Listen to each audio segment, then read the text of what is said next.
চাকরি নাই। এখন গরিব মানুষের ছেলেদের যদি চাকরি দিতে হয় তাহলে একটা শুরু করতে হবে, এই চাকরির মেয়াদ কমাতে হবে। আর চাকরির মেয়াদের পাশাপাশি বেতনটা আমি কমানোর কথা বলবো না, যেহেতু বেতন কমালে এখন যে সরকার আছে ওই টেকবে না, সরকারি লোকে ওকে হাঁটাই দেবে। বেতন কমানোর কথা বলবো না, পেনশনটা সঠিকভাবে প্রণয়ন করেন, যাতে পেনশনের ওই অর্ধ কোটি টাকা পেনশনে 3টে পরিবার পায়। 35 বছর চাকরি না করে 12 বছর চাকরি করি আমরা, 12 বছরে 20 লক্ষ টাকা পেনশন নিই। আমাদের 35 বছরের দরকার নেই। আমাদের দেশে বর্তমানে 6.5 কোটি সার্টিফিকেট, এই 6.5 কোটি সার্টিফিকেটের চাকরি দিতে গেলে কী হিসাবে দিবেন আপনি? কোন একটা হিসাব লাগবে তো, যে এই হিসাবে আমার শিক্ষিত জনসংখ্যার চাকরি দেব। শেখ হাসিনা সরকার ছিল বিগত দিনে, সে ভুয়া কিছু সার্টিফিকেট বাইর করেছে, ভুয়া একদম, এর কোনো কাগজপাতি নেই। এদেরকে যদি পুনরায় পরীক্ষায় বসানো হয়, এই করোনাকালীন, এই 24-এর যুদ্ধের কালীন এবং 15 সালের পরে এই যে শিক্ষকরা একটা আন্দোলন করেছিল, সপ্তাহে 2 দিন স্কুল ছুটি, আগে তো ছিল 1.5 দিন, আর এখন 2.5 দিন, মানে মাসে 10 দিন স্কুল ছুটি।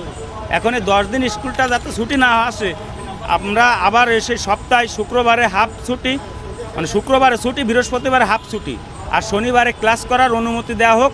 তাহলে একদিনে যদি এই ছুটি থাকে, তা মাস্টার ক্লাসিংয়ে দেখা যাচ্ছে যে বাংলাদেশের অর্থনৈতিক অনেক ক্ষতিগ্রস্ত হচ্ছে এবং আমরা সঠিক একটা শিক্ষা পাচ্ছি না। 365 দিনই বছর, আমরা যদি তার থেকে 65 দিন বাদ দিয়ে আমরা পড়াশুনো করছি, তাহলে ওই 65 দিনই আমরা পিছিয়ে যাচ্ছি।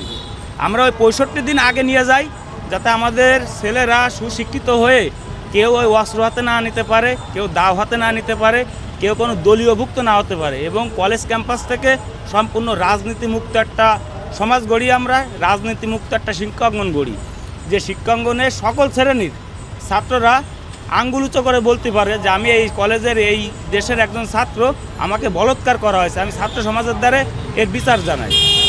এর জন্য বিসি সাহেব আছে, ঊর্ধ্বতন কর্মকর্তারা আছে, সকলকে নিয়ে ছাত্রলীগকণ, জামাতকণ, ছাত্রদলকণ, ছাত্র শিবিরকণ, আমরা কাউরে শিক্ষাঙ্গনে কোনো রাজনীতি চাই না। শিক্ষাঙ্গনে গরিবেরও যে মূল্য, একটা বড় লোকের সন্তানেরও সেই মূল্য, আমরা একই মূল্য চাই ওই শিক্ষাঙ্গনে। চাকরি খেতে কে বড় পজিশনে, কে ছোট পজিশনে, সেটা পরে, কিন্তু শিক্ষাঙ্গনে গরিব বড় লোকের কোনো ভেদাভেদ নেই, তাদের একই মর্যাদা দিয়ে আমরা আগামী দিনের একটা সুন্দর ভবিষ্যৎ করতে চাই। আর আয়নাঘর মূলত করে আমাদের সাধারণ মানুষকে যেভাবে বিভ্রান্তি করা হয়েছে, আয়নাঘরটা যেহেতু মিথ্যা, তাহলে দেশে অনেক কিছু হয়েছে এটাও মিথ্যা। আমার নাম মোহাম্মদ রুবেল গাজী। আপনারা দেখেন 71-এর কোনো মুক্তিযোদ্ধা, যারা শহীদ মুক্তিযোদ্ধা হয়েছে, এরা কিন্তু কেউ ফিরে আসে নাই।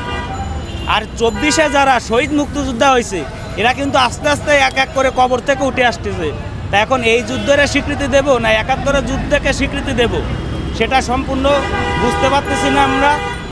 আর বাংলাদেশে একটা অনিয়মিততা সৃষ্টি হয়ে গেছে।